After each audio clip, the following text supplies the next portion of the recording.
Hey there, welcome. Tonight we're exploring the worst ways to die in Norse mythology. Because when the gods hand out punishments, things get creatively brutal and a bit unforgettable. Get comfortable and let's begin. You trudge through the ancient forest where the world trees, vast roots, twist beneath your feet like the veins of the earth itself. Here you find the story of Odin, the Allfather, who chose a death most grim to gain the wisdom no one else could claim. It's not just a myth, it's a lesson on sacrifice wrapped in the kind of pain you wouldn't wish on your worst enemy. You picture Odin, hanging from the branches, pierced by his own spear, swinging in the wind for 9 long nights. Not the kind of hangover anyone signs up for. This isn't just poetic tragedy. Historians still argue whether Odin's hanging was a real ritual practice or purely symbolic, but it certainly shaped Viking culture's view on suffering and knowledge. Odin's torment was meant to unlock the secrets of the runes, those mysterious symbols that held power over life and death. You imagine the cold air biting into his skin, the slow drip of blood marking time with the creak of the tree's ancient limbs. It's a kind of brutal meditation where pain and insight are inseparable. The world tree, sometimes called Yggdrasil in old tongues, but here, just the world tree, stands at the center of everything. 9 worlds, hanging like ornaments from its branches. Beneath it, springs bubble, and roots dig into the unknown. You can almost hear the creaking branches whisper the stories of all who have hung in sacrifice, or fallen in battle beneath its vast canopy. It's a symbol of connection and suffering, a reminder that wisdom often comes at a dear cost. Here's a quirky tidbit. Some scholars think Odin's self-hanging might have been inspired by shamans who practiced ecstatic trances by hanging or suspension as a way to journey between worlds. So, when Odin dangles there, it's almost like a shaman's wild ride through realms unseen. Imagine that. Spiritual hangover with a side of spear thrust. Not exactly a relaxing evening. You feel the tension between the ancient and the modern, between the grim fate and the thirst for knowledge that pushed Odin to such extremes. It's a reminder that sometimes the worst way to die is chosen, not forced. In a strange way, Odin's ordeal feels almost peaceful, a sacrifice embraced rather than endured. Yet, for all its nobility, it's a death that chills you to your bones, wrapped in the cold grip of the world tree. Remember that feeling of cold and aching limbs. It's nothing compared to what's waiting in the later stories. But it's the start of a journey through the worst ends known to Viking years. It's a story of endurance and insight, of pain and gain, entwined in a way that still fascinates scholars and dreamers alike. You wonder if Odin's sacrifice is a warning or a call to bravery. Probably both. You might also find it oddly comforting that even the Allfather wasn't immune to the darkest edges of death. In a way, it humanizes the gods, reminding you that wisdom and suffering are cousins in this cold northern tale. The image of Odin hanging, eyes wide open, caught between worlds, feels like the ultimate bedtime story. If your bedtime stories usually involved existential dread and a spear. And speaking of dread, you're only just beginning to understand how many ways there are to meet your end in these old tales. But for now, the quiet rustle of the world tree leaves and the distant howl of wolves remind you that Odin's story is a solemn start to a night filled with darker fates. You find yourself on the edge of a shadowy clearing, where the air feels thick with menace and the faint scent of wild wolves. Here prowls Fenrir, the monstrous wolf whose very name sends shivers through the halls of gods and mortals alike. You might have thought death by hanging was grim, but Fenrir's bite is something else entirely, an inevitable, crushing grip that no armor or prayer can save you from. Imagine the raw power, the crushing jaws closing on your arm, the sharp teeth sinking in like cold iron. The legend doesn't hold back. Fenrir is death made flesh, the ultimate predator that even gods fear. Fenrir's story is tangled with betrayal and doomed fate. Born from Loki and the giantess Angrboda, Fenrir grew faster and stronger than any creature before him, and the gods, ever wary, decided to bind him. But binding Fenrir wasn't a simple task. He broke every chain until the gods crafted a magical fetter called Gleipnir, smooth and thin like silk, but stronger than any iron. You can almost hear the snap of that binding, like the last breath before silence falls. But here's the cruel twist. Fenrir only allowed himself to be chained because he demanded a show of faith. One of the gods had to place their hand in his mouth as a pledge of trust. Tyr, the brave god of war and justice, was the only one willing to risk it. As Fenrir felt the trap close tight, his wolfish mind knew the betrayal was near, and in one swift motion, he bit off Tyr's hand, a heroic sacrifice in the face of inevitable doom. Tyr's story is often overshadowed by Odin's or Thor's thunder. But his lost hand stands as a grim reminder that even the gods pay a terrible price for their safety. Now, historians still argue whether Fenrir represents chaotic destruction or the necessary force that brings about balance in the cosmos.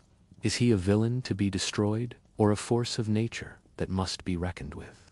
This debate colors every retelling, adding a layer of complexity beneath the fangs and fury. You picture Fenrir's enormous jaws clamping shut, the crushing pressure that could snap bones and crush steel, swallowing your arm, your leg, your whole self if fate decrees it. The image sticks with you, the raw inevitability of such a death. It's a death that's sudden, brutal, and merciless. The kind that leaves no time to pray, only the cold acceptance of the end. A quirky detail to lighten this grim picture. Fenrir's bindings were so cunningly made that the gods needed the dwarves' craftsmanship. Said to be so magical, it involved the sound of a cat's footsteps and the beard of a woman, items impossible to find. It's almost like a mythical escape room with impossible rules. If you ever find a cat tiptoeing silently or meet a beardless woman, you might be witnessing remnants of that legendary puzzle. Fenrir's place in the final apocalypse, Ragnarok, is unavoidable. It's foretold that when the world ends in fire and ice, Fenrir will break free from his chains and devour Odin himself. Imagine the shock of the Allfather, the very god who once dangled from a tree for wisdom, now swallowed whole by this monstrous wolf. It's a chilling reminder that no one, not even gods, are safe from the jaws of fate. The fear Fenrir inspires is deeply human, the fear of being overpowered by something far stronger, an unstoppable force that no amount of courage can outrun. It's the ultimate bad day, where no heroics help, just the crushing inevitability of an end that comes too fast to even scream. You might be glad you're only listening to the story and not trapped in those jaws yourself. As you step away from the clearing, the echo of Fenrir's snarls lingers in your ears. That wolfish terror stays with you, a warning of the worst death, not by slow agony but by sudden, overwhelming force. If Odin's hanging was a slow burn of pain and enlightenment, Fenrir's bite is the savage snap that ends everything in an instant. You remind yourself that there's a strange sort of dignity in Tyr's sacrifice, a noble cost paid in the hope of containing chaos. Yet, Fenrir's fate feels like the shadow looming over all that hope, a reminder that some forces simply cannot be held back forever. And if you thought Fenrir was terrifying, just wait until the serpent's venom starts to drip.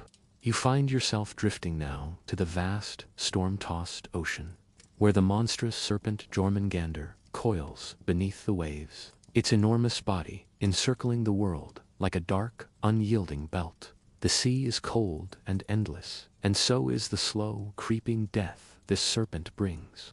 Imagine the chill of venom coursing through your veins, the paralysis spreading like a creeping frost that tightens around your limbs and squeezes the life from your breath. Death by Jormungandr's venom is not swift like Fenrir's bite, nor is it dramatic like Odin's hanging. It's a slow, inexorable slide into darkness. Jormungandr, also called the Midgard serpent, is no ordinary sea creature. Born from the trickster god Loki and the giantess Angrboda, it was cast into the ocean by the gods to keep it away from the world of men and gods. Yet, its presence is ever looming like a shadow beneath the surface, waiting patiently for the end times. When Ragnarok, the final battle between gods and giants, comes, Jormungandr is destined to rise from the depths and battle Thor, the thunder god, in a fight that shakes the very foundations of the earth. What fascinates you here is how historians still debate the symbolic meaning of Jormungandr's venomous death. Is it a metaphor for the inescapable fate of nature's power, a slow poisoning of the world's vitality? Or perhaps it reflects ancient fears of the sea's mysterious, suffocating dangers, drowning, cold, and silent death. This ambiguity makes the story feel eerily relevant even today, as you consider how the ocean can be both beautiful and deadly. A quirky tidbit for the late-night mind. Some folklorists suggest that Jormungandr's encircling of the world might be inspired by the Ouroboros symbol, an ancient image of a serpent eating its own tail, representing infinity and the cyclical nature of time. So, in a way, the serpent's venomous coil isn't just about death, but about endless beginnings and endings wrapped in one terrifying loop. You imagine the scene during Ragnarok, when Thor and Jormungandr finally meet. Thor strikes the serpent with his mighty hammer, but not before the serpent's venom sprays onto him, burning through skin and muscle. Thor staggers, poisoned and weakened, and though he manages to kill the serpent, he only has a few steps left before he succumbs to the venom's lethal embrace. It's a death full of tragic heroism, victory, and doom wrapped in one. The ocean's salty breath fills your senses as you picture Jormungandr lurking beneath waves that crash and foam. The serpent's venom is invisible, but deadly, like a creeping cold spreading through the marrow of the earth. You might think a death like this would be mercifully quick, but it's slow and insidious, a creeping fog that smothers hope and light. It's a reminder that some of the worst deaths aren't marked by noise or spectacle, but by the silent, gradual surrender of life. In the broader tapestry of Norse myth, Jormungandr's slow poison contrasts sharply with Fenrir's sudden bite and Odin's agonizing hanging. It's the difference between chaos, sacrifice, and the slow decay that none can outrun. You might start to see a pattern emerging here, a kind of poetic justice or cosmic balance in how death takes its toll. And as the sea's mist rises, you can't help but think about those ancient sailors who must have heard whispers of this world serpent beneath the waves, their stories blending fear and respect for the ocean's unknown depths. It makes you wonder whether those tales were warnings or just attempts to explain the terrifying mysteries of nature. As you pull away from the cold, dark waters, the image of Jormungandr's venomous death lingers, a slow, creeping shadow that eats away at life with patience and quiet menace. It's the kind of death that teaches you about the power of waiting and the cruel beauty of inevitability, leaving you both chilled and strangely thoughtful. The world may spin on, but beneath it all, the serpent waits, ready to deliver a death as timeless as the sea itself. You step now into a realm unlike any you've seen before, a land cloaked in shadow and frost, where the air is thick with stillness and the cold seems to seep into your very bones. This is Hell's domain, the shadowy underworld ruled by the goddess Hel, a place where death doesn't come with the fury of battle or the fire of sacrifice, but with a chilling, endless stasis. You feel the silence here as a living thing, pressing down on you like a heavy blanket of ice. Hell's realm is not the fiery hell of later Christian imagination, but rather a grim, cold place where souls linger in a gray half-life. It's a death beyond death, a kind of limbo where hope is a distant memory and warmth is a stranger. Walking through this shadowed land, you sense the weight of countless souls trapped in a frozen purgatory, neither fully alive nor truly dead. It's the kind of afterlife that carries a quiet horror, not from violence, but from the slow erosion of all that made life precious. Historians still argue whether the Norse conception of hell was originally a place for all the dead, or only for those who died of sickness and old age, while warriors destined for Valhalla or Folkvanger were honored elsewhere. This debate colors how we understand the afterlife in Norse belief. Was hell simply the common grave, or something more ominous? The ambiguity adds a layer of unease to the story, making you wonder what kind of death truly awaits you. A quirky detail to ease the chill. Hell herself is often described as having a half-blue, half-flesh-colored face, reflecting her dual nature as both part living and part dead. It's almost like the world's first goth, ruling over a kingdom of shadows with a half-smile that hints at both welcome and warning. This strange image lingers, a reminder that death's face is never simple or uniform. You picture the river Joel with its cold waters and the fierce guardian bridge, marking the boundary between life and hell's domain. Crossing it is no easy journey. The dead must pay a toll and face the watchful gaze of a giantess named Majid. The sensation of stepping onto that bridge feels like crossing a point of no return, where the chill of death seeps deep into your spirit. What's haunting about Hell's realm is the absence of drama. There's no great battle, no fiery end, just the endless, quiet, cold, and the slow fading of all light and warmth. It's a death that feels more like an eternal waiting room, where time drags on and the soul slowly unravels. You almost want to look away, but the story demands your attention, a reminder that not all deaths are loud or heroic. The idea of Hell's cold afterlife contrasts starkly with the Viking ideal of a glorious warrior's death. It's a reminder that for many, death was a quiet, lonely surrender, far from the honor and feasting of Valhalla. The cold stillness of Hell's realm teaches you that some deaths are worst because they strip away everything you knew, your strength, your memory, your very sense of self.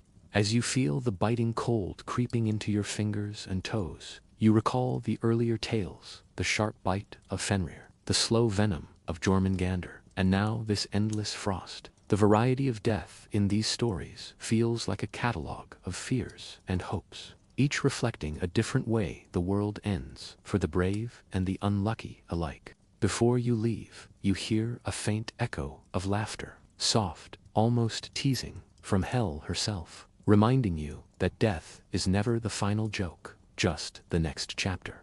The goddess who rules this icy realm is both cruel and patient, waiting for the day when all souls gather beneath her shadow. You shiver, but not just from cold.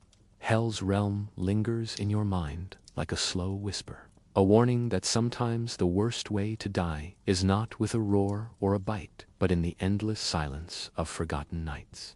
You find yourself caught between disbelief and horror as you hear whispers of the blood eagle, a death so gruesome it almost sounds like a nightmare stitched together from the darkest Viking sagas. The blood eagle execution, if it ever truly existed, is the stuff of legend and terror, an ordeal where the victim's back is sliced open, ribs severed from the spine, and the lungs pulled out to form a dreadful shape resembling wings. It's a death designed not just to kill, but to send a message etched in flesh and blood. You shudder at the thought as the skin prickles with the imagined cold iron of a blade. But the blood eagle's very existence is a puzzle wrapped in debate. Some historians argue it's a brutal fact of Viking justice, while others claim it's a poetic exaggeration, a metaphor for conquest and humiliation. The sagas themselves sometimes read like epic poetry rather than eyewitness accounts, blurring the line between myth and reality. So when you hear the term blood eagle, you're stepping into a shadowy crossroads between history and legend.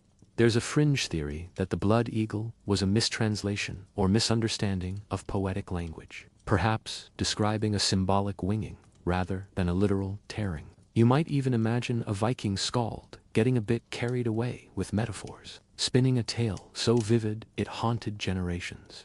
It's a reminder that sometimes the worst ways to die are stories told around campfires to terrify or inspire. You picture the grim scene, a warrior, perhaps a betrayed chieftain or a condemned foe, bound and helpless, the air thick with the smell of blood and iron. The ritual, if it happened, was likely slow and agonizing, a final display of power and cruelty meant to shatter more than just the body. You can almost hear the clash of weapons and the murmured prayers as the executioners perform their dreadful task, a performance as chilling as any dark opera.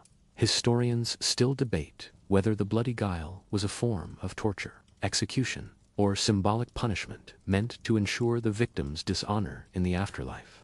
Did it condemn the soul to wander, torn apart and forgotten, or was it a terrifying rite that granted a twisted kind of fame? This uncertainty adds to the blood eagle's dreadful allure, a death both feared and strangely revered.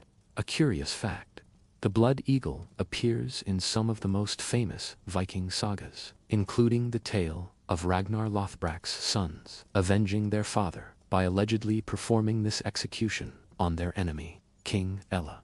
Whether this is history or myth, the story fuels imaginations and nightmares alike.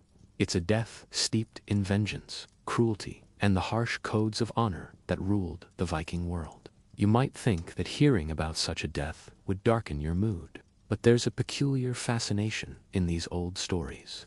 The blood eagle is like the ultimate horror story, told to warn enemies and rally warriors. It's as if Vikings knew that the most terrifying death isn't just about pain, but about what stories survive after you're gone. As you pull away from this grisly image, the echo of steel on bone still rings in your ears. The blood eagle is a brutal reminder that death in Norse mythology isn't just an end, it's a statement. And sometimes, that statement is written in blood and wings. You might want to shake off the chill now, but don't get too comfortable. The worst is yet to come, as the world itself faces fiery destruction in Ragnarok. But for now, you carry this story with you, a shadow in the flickering firelight, a tale to haunt your dreams, or, perhaps, sharpen your courage. You step now into the blazing heart of the apocalypse, Ragnarok, where fire and fury consume all in their path. The world trembles as flames lick the sky, mountains crumble, and seas boil beneath the wrath of the gods and monsters locked in their final battle. Here, you witness the worst death of all, a fiery, all-consuming end that spares no one. It's a death without mercy, a total erasure where the air itself burns and the ground turns to ash beneath your feet.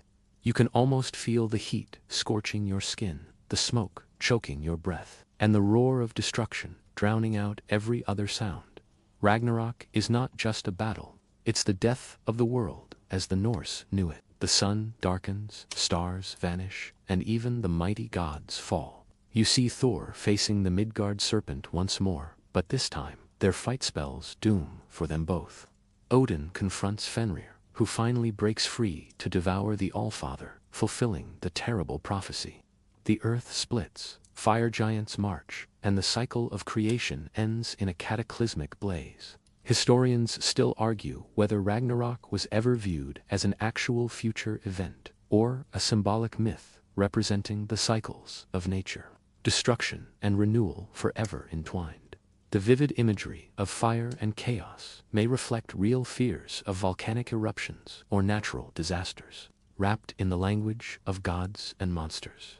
This debate adds a haunting depth to the myth, suggesting that beneath the doom lies a whisper of hope, that from destruction, new life can emerge. A quirky detail about Ragnarok is that after the fires die down, the world is said to rise anew, green and fertile, with the surviving gods and 2 human survivors repopulating the earth. So, even in the worst death, the death of the world itself, there is a hint of regeneration and second chances. You imagine the sensory overload of this final battle, the crackle of flames, the clash of weapons, the desperate cries of gods and giants alike. The heat is suffocating, the smoke blurring the vision, and the earth trembling beneath your feet like a living thing in agony. Death here is not a quiet surrender, but a violent, unstoppable force that obliterates all distinctions between heroes and villains. This fiery end challenges your notions of bravery and fate. In the face of certain annihilation, the gods fight with everything they have, knowing their deaths are inevitable. It's a powerful meditation on courage, resilience, and the acceptance of endings.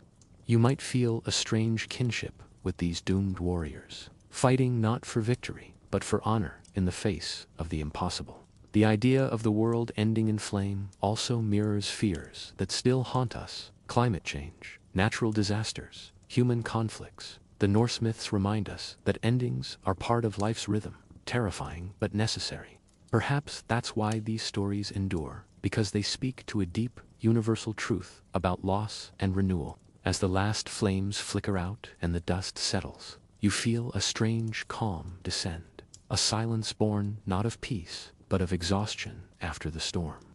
The worst death in Norse mythology isn't just personal, it's cosmic, wiping the slate clean for a new beginning. You can almost hear the whisper of new growth beneath the ashes, a quiet promise that even the darkest night must end. You leave the fiery battleground with a heart heavy yet hopeful, knowing that even in the worst ways to die, there can be the faintest glimmer of something beyond. It's a story to carry with you, a reminder that destruction is never truly the final word. You find yourself drawn into the eerie, bone-strewn landscape of the battlefield called Vigrid, where the final battle of Ragnarok rages and warriors from all corners of the world clash in a cacophony of steel, blood, and cries that pierce the thunder. Here, death is not swift or merciful. It is a relentless, grinding ordeal that wears down even the mightiest. Imagine being surrounded by the clash of swords, the pounding of hooves, and the acrid scent of blood and smoke filling your nostrils. It's a death by combat, where exhaustion is your only enemy besides the blade. And the end is not peaceful, but a chaotic collapse into silence. In Norse belief, those who die bravely in battle earn a place in Valhalla or Freya's hall, where the fallen feast and fight until the end of days. But the process of dying itself is brutal. No soft fade to black, but a fierce, raw experience. You can almost taste the metallic temps of sweat and blood as your strength ebbs away beneath the furious onslaught. Death here is not a quiet exit. It's a roar, a defiance, a final act of courage. Historians still argue whether the ideal of the warrior's death in battle reflects actual Viking values, or if it's more of a mythologized ideal, crafted later to inspire courage. Some think many Norsemen died in less glorious ways, by disease, accidents, or old age. While the warrior death was a poetic ideal to make sense of mortality, this debate gives the warrior's death a bittersweet edge, highlighting the gap between myth and reality. A quirky fact to lighten the mood: the fallen warriors in Valhalla are said to feast on a magical boar named Sirmnar, which is cooked and eaten every day, only to be reborn at night, to be eaten again. It's a never-ending Viking buffet, proof that even in the afterlife, they had their priorities straight. Imagine the gods and heroes arguing over the last drumstick after an eternal feast. Talk about a celestial food fight. The battlefield's noise is overwhelming: clashing weapons, war cries, the thundering charge of horses, and the occasional bellow of a giant or monster. You might think it would be a place of glory and honor. But the truth is, it's also exhaustion, pain, and the slow dimming of all senses.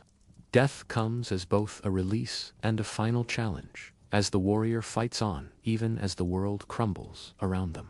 As you move through the chaos, you remember the earlier tales: Fenrir's snap, Gormengander's venom, and the cold silence of Hell's realm. And you see how this death fits into the bigger picture. A battle death is brutal, messy, and charged with meaning.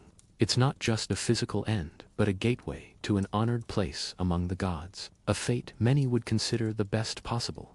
Yet, the cacophony and chaos hide a deeper truth about mortality. The warrior's death isn't the end of fear or pain. It's the acceptance of those things in exchange for honor and memory. The sounds around you, the clash and roar, become almost a lullaby for the brave, a final song to send you off into whatever comes next. As the battle reaches its bloody climax and the last warriors fall, you feel the weight of this death settling in. A death not for the faint-hearted, but one that commands respect even centuries later. It's a harsh, beautiful end, and as you step away from the battlefield, you carry with you the fierce heartbeat of courage that beats in every Viking warrior's story. You are now drawn into the grim world of Draugr, the undead revenants who refuse to leave their earthly haunts, even after death. Unlike the peaceful rest you might hope for, dying as a Draugr means your death is just the beginning of an eerie and restless existence.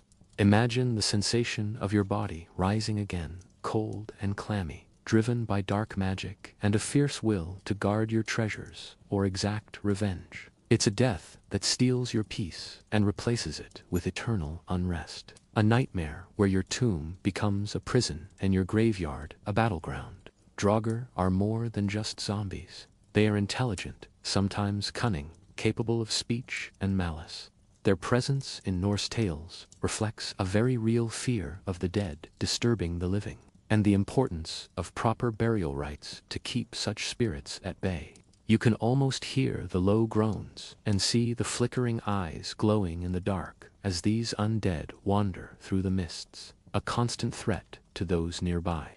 Historians still debate whether the Draugr stories were purely mythological or based on actual beliefs that influenced burial practices. Some scholars suggest these tales arose from experiences with grave disturbances or even diseases misunderstood in the past, which might have caused bodies to appear restless. This connection between folklore and real-life fears makes the Draugr legend all the more chilling. A quirky detail to ease the chill. Some Draugr were said to possess superhuman strength, able to crush the life out of enemies with a single grip or move enormous stones to block their tombs. It's like having a ghost with the power of a heavyweight champion, terrifying and strangely impressive. Imagine a Draugr trying to get through airport security today. No way they'd get past the metal detector.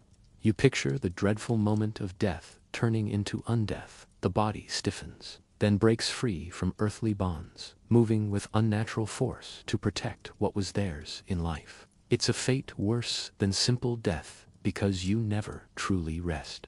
You become part of the living nightmare haunting the land. Draugr stories also carry a lesson about respect. Fail to honor the dead properly, and you might find yourself facing their wrath. This fear of restless dead permeated Viking culture, influencing everything from burial customs to the way communities dealt with disease and death. As you step away from the haunted tombs and foggy shores where Draugr might lurk, the sensation of their cold grip lingers. A reminder that sometimes the worst death is not the end, but an endless, restless afterlife. You might think a return from death sounds like a curse from a bad horror movie. But for the Vikings, it was a real and terrifying possibility. The Draugr haunt your thoughts as you move on, proof that in Norse mythology, death doesn't always mean peace, and sometimes the worst way to die is never truly to die at all. A death so utterly consuming that it leaves nothing behind, not even a trace of the self you once were.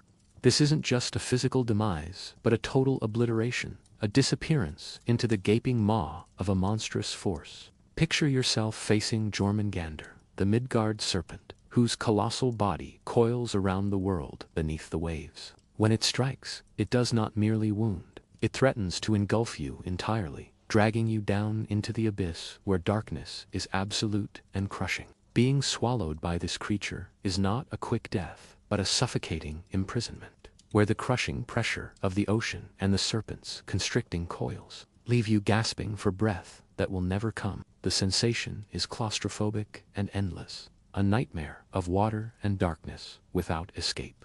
Historians still debate whether Jormungandr represents a literal beast feared by the Norse, or a symbolic embodiment of chaos and natural disasters like storms at sea. This uncertainty deepens the myth, suggesting that the terror of being swallowed might mirror ancient fears of drowning or being lost to the unforgiving ocean. The serpent's myth is a powerful metaphor for the unpredictable and often deadly power of nature that the Vikings depended on and feared in equal measure. Here's a quirky detail to help you picture it. Jormungandr's venom is so potent that even its breath poisons the air, and its movements cause massive waves that can sink entire fleets. You might imagine ancient sailors whispering prayers, crossing their fingers that the serpent was asleep that day, or that they weren't on the menu. It's the ultimate "don't eat me" scenario, Viking style. You imagine the terror of being caught in its coils during the final battle of Ragnarok, the serpent rising from the depths to face Thor in a deadly duel. The clash is so fierce that even the gods feel the sting of Jormungandr's poison, and both combatants fall. This confrontation is not just about strength, but the overwhelming forces of fate and nature battling for supremacy. The idea of being swallowed whole taps into deep human fears, loss of control, erasure, and the finality of death. In Norse myth, it's a death that leaves no heroic last stand, no fiery blaze, just the quiet suffocation of oblivion. It's a stark contrast to the warrior's death you met earlier, where glory was everything. As you imagine being trapped inside that serpentine belly, you feel the cold, wet darkness pressing in, the silence interrupted only by your own desperate breaths. It's a death that speaks to the vulnerability of life itself, especially for seafaring peoples whose lives were so entwined with the ocean's moods. The tale of Jormungandr's deadly embrace reminds you that in Norse mythology, death is not always about battling fate. It can also be about surrendering to forces far beyond your control. It's a sobering thought, wrapped in the epic scale of gods and monsters. You pull away from this dark vision, heart-pounding but strangely humbled by the raw power of the story. Being swallowed whole is a fate that asks you to face the deepest abyss, and teaches that sometimes the worst way to die is to vanish without a trace, swallowed by the very world you fought to survive. You drift now into the shadowy realm of Hell, the Norse underworld ruled by the goddess who shares its name. Hell's domain is a cold, mist-shrouded place where souls dwell in a quiet, grim limbo. Death here is a slow fading away, a chilling embrace of isolation rather than violent end. You sense the cold seep into your bones, the heavy silence pressing on your mind, and the endless twilight stretching before you like a never-ending winter. Hell's realm is not the fiery hellfire you might expect. Instead, it's a place where the dead exists in a state of dull endurance. You imagine the gray skies, the fog weaving through skeletal trees, and the still waters of the river Joel, which souls must cross. The air is thick with the scent of decay and forgotten memories. Death in Hell is a waiting game, a drawn-out absence from the world of the living, without hope of feasting or fighting again. Historians still argue whether Hell was originally a more neutral place, simply the final resting spot for most dead, or if it gained a darker reputation over time, were less about punishment and more about a natural division between those who died gloriously and those who did not. This scholarly debate leaves Hell as an ambiguous place, neither paradise nor hell, but something more complex and quietly terrifying. A quirky detail: Hell's ruler, the goddess Hel, is described as having a face, half flesh and half blue-black corpse, symbolizing her connection to both life and death. It's a striking image that reminds you the boundary between the two is fragile and often blurred. You feel the weight of isolation pressing down, a slow, creeping loneliness that is as much a part of death as the final breath. Unlike the warrior's glorious death or the fiery apocalypse, death in Hell offers no fanfare, no story to be told, just endless waiting.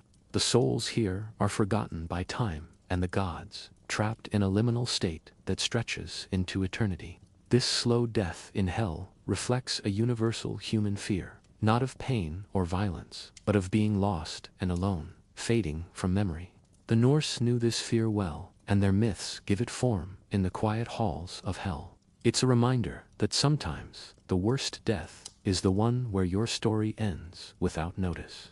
As you turn away from Hell's shadowy borders, a sense of calm settles over you. The cold is less frightening now, more like a gentle hush that invites reflection rather than dread. Death here, while lonely, is also a space for rest, a pause between worlds that feels strangely peaceful in its finality. You carry this quiet sorrow with you, a soft echo of the many ways death was imagined and feared by the Norse. Each tale, from the bloody goal to hell's silence, weaves together to form a tapestry of endings, each with its own shape and meaning. Now, as the stories drift behind you like fading stars, a soothing calm wraps around your mind. The worst ways to die in Norse mythology may be dark and terrifying, but they also remind us of the resilience of life and the mystery of what comes after. Let your thoughts slow and soften as the myths fade into a gentle twilight.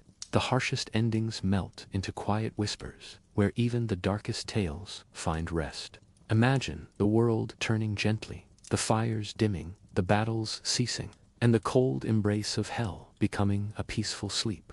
Breathe deeply, knowing that stories, like all things, pass and transform. You are safe here, cradled in the calm after the storm of legends. Let your eyes close softly, your mind drifting like leaves on a slow river, carried gently into dreams. Sleep well,